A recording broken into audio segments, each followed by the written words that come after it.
ગરમાવો વધ્યો। સહદેવસિંહ જાડેજા વિરુદ્ધ ખનીજ ચોરીના આક્ષેપો। નમસ્કાર, હું ફફલ પૂર્વે, આપ જોઈ રહ્યા છો આરપી ગુજરાત ન્યૂઝ રાજકોટ। રાજકોટના સમાચાર જોઈએ વિસ્તારથી। સહદેવસિંહ જાડેજા વિરુદ્ધ ગોંડલ તાલુકાના ભુણાવા ગામમાં ખનીજ ચોરીના ગંભીર આક્ષેપો કરવામાં આવ્યા છે। ફરિયાદી વિક્રમસિંહ જાડેજાએ જણાવ્યું છે કે ફરિયાદ નોંધ્યા છતાં કોઈ કાર્યવાહી થઈ નથી। સાથે જ તેમણે સહદેવસિંહ જાડેજાની પત્ની પર 3 ભ્રષ્ટાચારના આક્ષેપો લગાવ્યા છે। ફરિયાદીએ ચેતવણી આપી છે કે જો ભાજપ તેમને ઉમેદવાર બનાવશે તો તેઓ પોતાના પરિવારના સભ્યને ચૂંટણીમાં ઉતારશે। વધુ સમાચાર માટે જોડાયેલા રહો આરપી ગુજરાત ન્યૂઝ રાજકોટ। વિક્રમસિંહ નોંગુભા જાડેજા પુણાવા।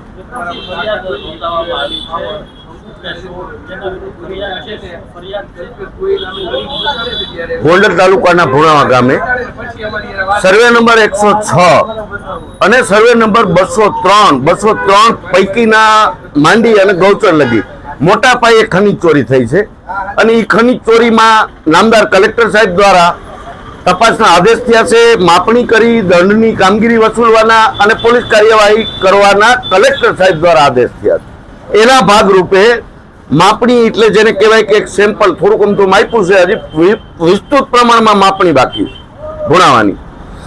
એ માપણી જે થઈ એ ખાણ ખનીજ અધિકારીએ એમાં રકમ નક્કી કરી અને ગુનો દાખલ કરવા ફરિયાદ દાખલ કરી। એ ફરિયાદના આધારે એફઆઈઆર થઈ। ફરિયાદ દાખલ કરી 10 તારીખે 18 દિવસ બાદ પોલીસે તપાસ કરી અને એફઆઈઆર નોંધી।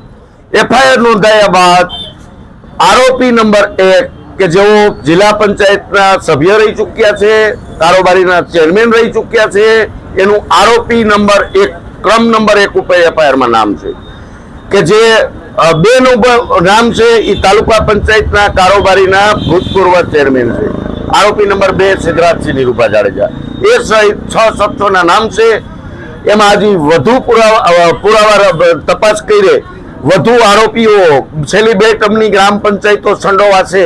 2 ગ્રામ પંચાયતના સત્તાધીશો પદાધિકારી અધિકારી એ સંડોવા છે અને બહુ લાંબુ લિસ્ટ બનશે। બહુ જબરું અકલ્પિત આંકડો બહાર આવશે ખનીજ ચોરીનો।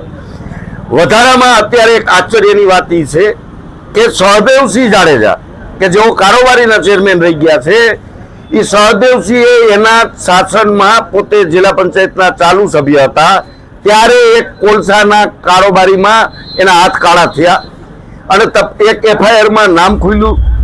એમાં એના આગોતરા મૂક્યા, આગોતરા ન મળ્યા। સેશન કોર્ટમાંથી 420 જેવી કલમમાં જામીન મુક્ત છે।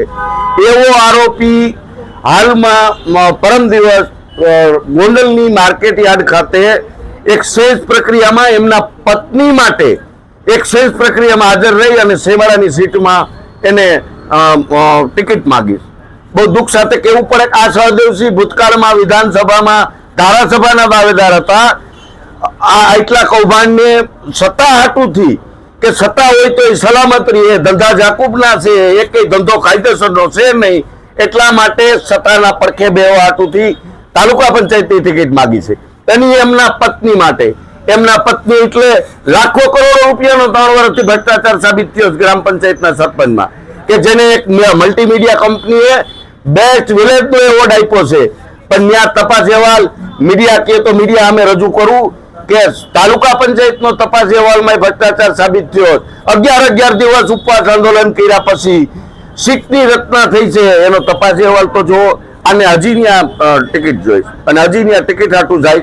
દુઃખની વાત એ છે અને છતાંય ભાજપને આવા શેબડાની સીટ ઉપર જો આવા ઉમેદવારની જરૂર હોય છે તો એની સામે મારા મહિલા અનામત છે તો એની સામે મારા પરિવારના કોઈ પણ મહિલા એક અપક્ષ ઉમેદવારી કરશે। એફઆઈઆર સિવાય કોઈ મારું નિવેદન એ નોંધવામાં આવ્યું નથી, પણ મેં મારા સોગંદનામાથી મારી નિવેદનની સંપૂર્ણ વિગત વિશેષ નિવેદન મેં રજૂ રાખ્યું છે અને મને રાજકોટના જાંબાજ અધિકારી આઈપીએસ ગુર્જર સાહેબ, એસપી સાહેબ ખૂબ સારા અધિકારી છે, પ્રામાણિક છે। એ જ રીતે જેના નામથી ગુનેગારો ગામ મૂકી દે એવા રાય સાહેબ ઉપર મને વિશ્વાસ છે કે એ 2 અધિકારીઓ મારી ફરિયાદને ન્યાય અપાવશે। 4 વર્ષની ફરિયાદ છે, 4 વર્ષની, પણ સત્તાની બગલમાં બેઠા હતા। જેવી મુદત પૂરી થઈ ભેગી એફઆઈઆર થઈ, એની ટર્મ પૂરી થઈ એટલે તરત જ એફઆઈઆર થઈ છે અને ઈ તરફડિયા માટલાની જેમ સત્તા વગરનો તરફડિયા ખાઈને બીજો પાછો સત્તા બે વાગે. મારા ધ્યાનમાં નથી.